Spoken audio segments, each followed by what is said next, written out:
আজকে আমরা ছাদে বস্তায় আদা চাষ করব। এজন্য আমরা এই মাটিগুলো জৈব সার এবং বিভিন্ন রাসায়নিক সার সহ প্রায় 15 দিন আগে ছাদে ঢেকে রেখেছিলাম।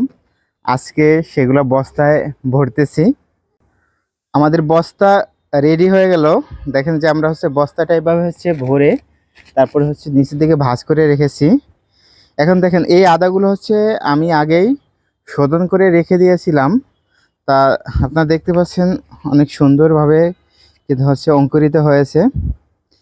দেখেন এভাবে 3 টুকরো আদা বস্তার ভিতরে 3 জায়গায় মাটির লেভেল থেকে মাটির লেভেল থেকে 2 থেকে 3 ইঞ্চি গভীরে আমরা এভাবে বসাই দেব।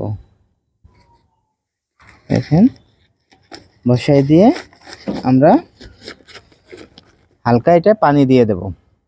অর্ধেক রোদ অর্ধেক ছায়া থাকে এমন কোনো জায়গায় বস্তাগুলো সুন্দরভাবে রেখে তারপর আপনারা আদাটা রোপণ করে দেবেন।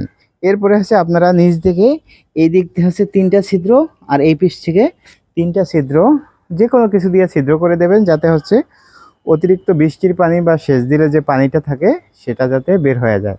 যদি পানি জমে থাকে তাহলে আদা পচে যেতে পারে।